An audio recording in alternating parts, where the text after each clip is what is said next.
Sir, ഈ Trump സത്യപ്രതിജ്ഞ ചെയ്ത് 20-ാം തീയതി അധികാരത്തിലേറ്റു. വലിയ പ്രതീക്ഷകൾ ഒന്നും മറ്റ് രാജ്യങ്ങൾക്കും വേണ്ട, അമേരിക്കയ്ക്കും വേണ്ട. കാരണം ട്രംപ് എന്താണ് എന്നുള്ളത്, അമേരിക്കയുടെ വികസനത്തിന് ഒരു വിട്ടുവീഴ്ചയ്ക്കും തയ്യാറാകാതെ നിൽക്കുന്ന ഒരു ട്രംപ്. പക്ഷേ ഇന്ത്യയുമായി വളരെ അടുത്ത ബന്ധം, പ്രത്യേകിച്ച് മോദിയുമായി ട്രംപിൻ്റെ ബന്ധമൊക്കെ വളരെ അടുത്ത് നിൽക്കുന്നതാണ്. ഇപ്പോൾ ട്രംപിൻ്റെ ഒരു തീരുമാനം മൂലം അമേരിക്കയിലെ ആശുപത്രികളിൽ ഗർഭിണികൾ കൊണ്ട് നിറഞ്ഞിരിക്കുകയാണെന്നാണ് പറയുന്നത്. എങ്ങനെ ഇതിനെ നമ്മൾ കാണണം? ട്രംപ് ഏതായാലും ഈ ഡൊണാൾഡ് ട്രംപിൻ്റെ ഇത്തവണത്തെ വരവ് ഒരു ഒന്നൊന്നര വരവായിരുന്നു. കാരണം എന്താണെന്ന് വെച്ച് കഴിഞ്ഞാൽ, അല്ല, അദ്ദേഹം പിന്നെ സാധാരണഗതിയിൽ ഒരു ഗ്യാപ്പിന് ശേഷം വരുന്ന മൂന്നാമത്തെ ആളാണ് അദ്ദേഹം. ഒരു തവണ പ്രസിഡന്റ് കഴിഞ്ഞ ശേഷം രണ്ടാമത്തെ ആളാണ്.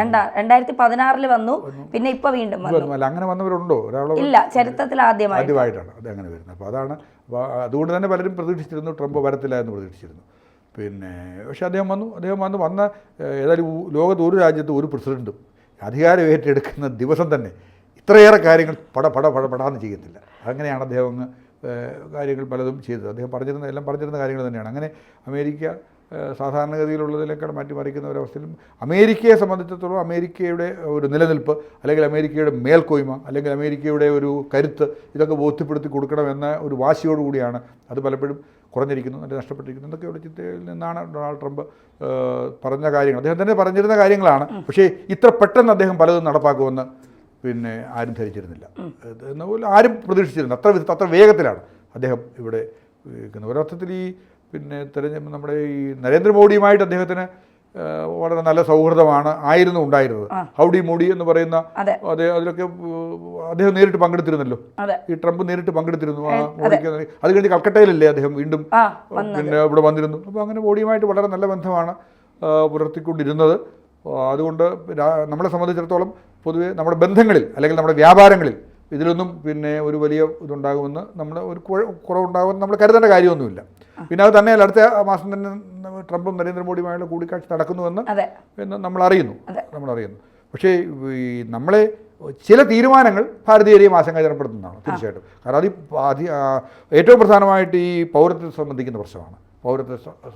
അവിടെ ഈ ജന്മപൗരത്വം എന്ന് പറയുന്നത് അതാണല്ലോ ഇപ്പം നമ്മൾ സംസാരിച്ച് തുടങ്ങിയ ഗർഭിണികളെ അലട്ടിയ വിഷയം അതാണല്ലോ പ്രധാനമായിട്ടും. ഈ ജന്മപൗരത്വം എന്ന് പറയുന്നത്, അമേരിക്കയിൽ ജനിച്ചു കഴിഞ്ഞാൽ അവിടുത്തെ പൗരത്വം ലഭ്യമാകുന്ന ഒരവസ്ഥ ഉണ്ടായിരുന്നു. പക്ഷെ അത് കയറിയ ഉടൻ തന്നെ മോഡി മാറ്റിയ. പക്ഷെ ഇന്നിപ്പോൾ കോടതി വിധി വന്നിട്ടുണ്ടെന്ന് തോന്നുന്നു ചില കാര്യങ്ങൾ.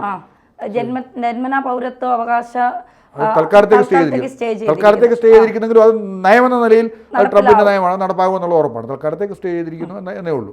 അപ്പോൾ അത് പിന്നെ നമ്മുടെ രാജ്യത്ത് നമ്മുടെ അനധികൃതമായ കുടിയേറ്റക്കാരെ പുറത്താക്കണമെന്ന് സത്യത്തിൽ അതൊരു മാതൃകാപരമായ തീരുമാനമാണ്. ഈ അനധികൃത കുടിയേറ്റക്കാരെ രാജ്യത്ത് നിന്ന് പുറത്താക്കണം എന്നുള്ളത്. ആ തീരുമാനം ഒരു രാഷ്ട്രത്തലവൻ, ഏതെങ്കിലും ഒരു രാഷ്ട്രത്തിൻ്റെ തലവൻ എടുക്കുന്നുണ്ടെങ്കിൽ അതിനെ നമ്മൾ സത്യത്തിൽ അഭിനന്ദിക്കുക വേണ്ടത്. ഏത് രാഷ്ട്രമാണെങ്കിലും അനധികൃതമായ കുടിയേറ്റം, നമ്മുടെ ഈ പറഞ്ഞതുപോലെ അനധികൃതമായ കുടിയേറ്റത്തിൻ്റെ കുറേയേറെ കുഴപ്പങ്ങൾ നമ്മൾ അനുഭവിച്ചുകൊണ്ടിരിക്കുകയാണല്ലോ. നമ്മുടെ രാജ്യം അനുഭവിച്ചുകൊണ്ടിരിക്കുകയാണല്ലോ. അത് രാജ്യത്തിൻ്റെ തന്നെ ഭീഷണിയായി വർദ്ധിച്ചുകൊണ്ടിരിക്കുകയാണ്. എന്നിട്ട് നമുക്ക് ഫലപ്രദമായി കഴിയുന്നില്ല. പൗരത്വം ബില്ലിനെ പറ്റിയൊക്കെ ഉണ്ടാകുന്ന എതിർപ്പ്, ഇതെല്ലാം നമ്മൾ കണ്ടുകൊണ്ടിരിക്കുകയാണ്. അതോടെ നിൽക്കട്ടെ, ഞാൻ പറഞ്ഞപ്പോൾ അതുകൊണ്ട് അദ്ദേഹത്തിൻ്റെ ആ തീരുമാനം ട്രംപിൻ്റെ ആ തീരുമാനമുണ്ടല്ലോ, എന്താണ് ഈ പിന്നെ അനധികൃത കുടിയേറ്റക്കാരെ ഒഴിവാക്കാനുള്ള തീരുമാനമെന്ന് പറയുന്നത് തീർച്ചയായിട്ടും സ്വാഗതാർഹമായ നടപടിയാണ്. ഇവിടെ നമ്മൾ ഏറ്റവും ആശങ്കപ്പെടുത്തുന്നത് ഇതാണ്. ഈ പൗരത്വം എന്ന് പറയുന്ന ഈ അവിടെ ജനിക്കുന്നവർക്ക് കൃത്യമായ പൗരത്വം ലഭിക്കുന്നു എന്ന് പറയുന്ന ആ ആനുകൂല്യം, അല്ലെങ്കിൽ അത് നഷ്ടപ്പെടുന്നു എന്നുള്ളത്. കാരണം നമുക്കറിയാവുന്നതുപോലെ പലരും, എത്രയോ പേര് പറയുന്നത് ഈ അമേരിക്കയിലൊക്കെ എത്തിക്കഴിഞ്ഞ ശേഷം അവിടെ പൗരത്വം കൊടുത്ത് താമസിക്കുന്ന പലരും നമ്മുടെ രാജ്യത്തേക്ക് തിരിച്ചു വരാൻ മടിക്കുന്നു എന്നുള്ളതാണ്. അപ്പോൾ പിന്നെ ഇത് ഫെബ്രുവരി 14 മറ്റോ ആണല്ലേ, ഫെബ്രുവരി 14 വരെ സ്റ്റേ ചെയ്തിരിക്കുന്നു എന്നുള്ളതാണ്. സാർ, ഈ ഒരു പൗരത്വ ബില്ല് ഇന്ത്യയും അമേരിക്കയും തമ്മിലുള്ള ഒരു സൗഹൃദത്തെ ബാധിക്കാൻ സാധ്യതയുണ്ടോ? സൗഹൃദത്തെ ബാധിക്കാൻ സാധ്യതയുണ്ടെന്ന് എനിക്ക് തോന്നുന്നില്ല. അങ്ങനെ തോന്നുന്നില്ല. കാരണം സൗഹൃദത്തെ ബാധിക്കുമെന്ന് തോന്നുന്നില്ല. കാരണം അത് ആ രാജ്യത്തിൻ്റെ വളരെ ആവശ്യമായ ഒരു തീരുമാനം തന്നെയാണെന്നേ നമുക്ക് പറയാൻ പറ്റുകയുള്ളൂ. പക്ഷേ ഇതിനകത്ത് ഉണ്ടാകുന്ന പ്രശ്നങ്ങൾ ഉഭയകക്ഷി ചർച്ചകളിലൂടെ പരിഹരിക്കാൻ കഴിയുന്നതാകും. പിന്നെ ഇതൊരു വലിയ ഇപ്പം നമ്മളങ്ങ് പ്രതീക്ഷിച്ചു ഇത് എക്കാലവും തുടരും എന്ന് വിചാരിച്ചു. ഈ ജന്മപൗരത്വം എന്നുള്ളത് ഇപ്പോൾ എങ്കിലും അവിടെ ഉണ്ട്. അവിടെ ആരെങ്കിലും മാതാവോ പിതാവോ പൗരന്മാരാണെങ്കിൽ മാത്രമേ പൗരത്വമാകാമെന്ന് പറയുന്നുണ്ട്. മാതാവും പിതാവും പൗരത്വം ഇല്ലാത്തവരാണെങ്കിൽ അവർക്കുണ്ടാകുന്ന കുട്ടി അവിടെ പൗരനാകണം എന്ന് പറയുന്നതിനകത്തും ശരികേടുണ്ടല്ലോ. നമ്മൾ ആലോചിക്കുമ്പോൾ അങ്ങനെയുണ്ടല്ലോ. ഏതായാലും പരിഭ്രാന്തരായിരിക്കുകയാണ് ജനങ്ങൾ, മൊത്തത്തിലെ ജനങ്ങൾ പരിഭ്രാന്തരായി. ഗർഭിണികൾ ഇത്രത്തോളം ഒരു രാജ്യത്ത് കൂട്ടമായി പരിഭ്രാന്തരായ ഒരവസ്ഥ ഈ ലോകത്തെങ്ങും ഉണ്ടായിട്ടില്ല ആദ്യമായിട്ട്, അല്ലേ? അതെ, അമേരിക്ക ട്രംപ് വന്നതോടെ പെണ്ണുങ്ങൾ പ്രസവിക്കാനായിട്ട് കാരണം അവർക്ക് നമുക്കറിയത്തില്ല അതിൻ്റെ ഒരു പരിണിത ഫലം എന്താണെന്ന്. ഏതായാലും അതൊരു ഒരു വ്യാജ വാർത്തയല്ല, മനസ്സിലായില്ല. അതൊരു വ്യാജ വാർത്തയോ അല്ലെങ്കിൽ ഈ ട്രോളുകളോ ഒന്നും അല്ല. ഇതൊരു വളരെ കൃത്യമായ ഒരു കാര്യമാണ്. നിലപാടുകളിൽ ട്രംപിന്റെ വിട്ടുവീഴ്ചയില്ലായ്മ അത് തന്നെയല്ലേ ഇന്ത്യയിലെ ഭരണാധികാരി മോദിയും ഇപ്പോൾ ആർട്ടിക്കിൾ 370 റദ്ദാക്കില്ല എന്ന് നമ്മൾ വിചാരിച്ചത് അധികാരത്തിൽ കയറിയ ഉടനെ റദ്ദാക്കി. പൗരത്വ ഭേദഗതി ബില്ല് ഒരുപാട് പ്രശ്നങ്ങളുണ്ടായി. പക്ഷേ ഇവിടെ നമുക്ക് ഇത്ര വേഗത്തിൽ ഈ എക്സിക്യൂട്ടീവ് പവർ പ്രസിഡന്റിനുള്ള പൂർണ്ണാധികാരമുള്ള ഒരു രാജ്യം, അതാണല്ലോ ഇപ്പോൾ മോഡി വിരുദ്ധരെ ഇവിടെ ആശങ്കപ്പെടുത്തിക്കിട്ടിരിക്കുന്ന ഒരു കാര്യം.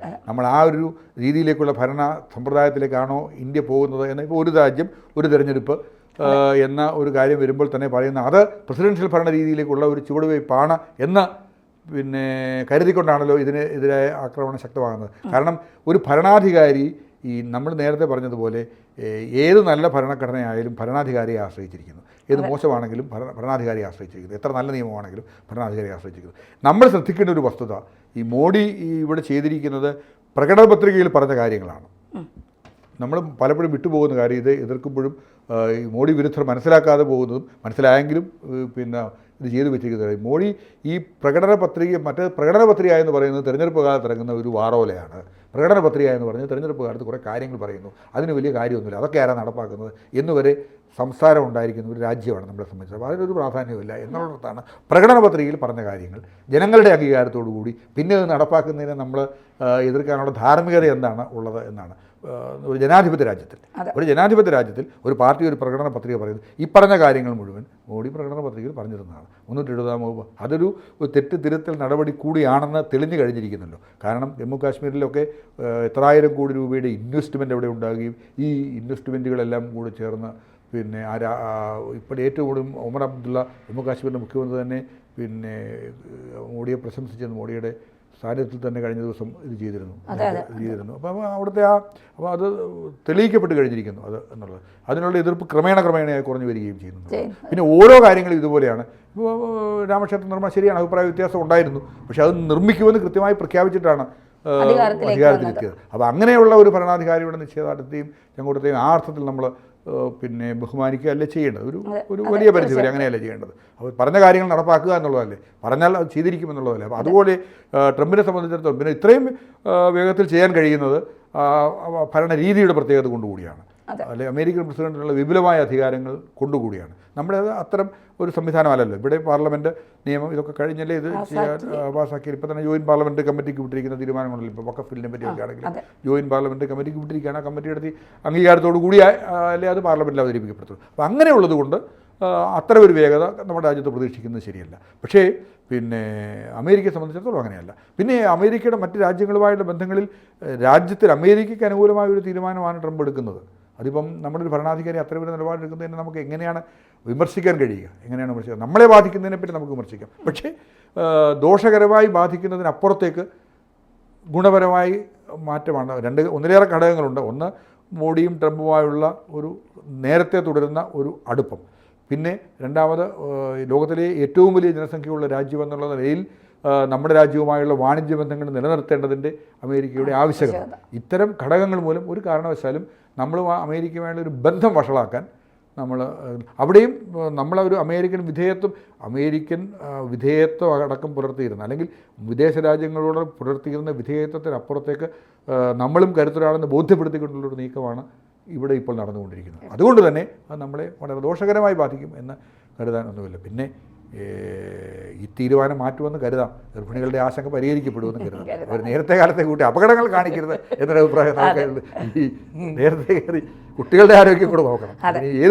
ഏത് രാജ്യത്തെ പൗരന്മാരായാലും കുട്ടികളുടെ ആരോഗ്യം ശ്രദ്ധിക്കേണ്ട കാര്യമാണ്. അതേയുള്ളൂ നമ്മൾ ശ്രദ്ധിക്കേണ്ട കാര്യം.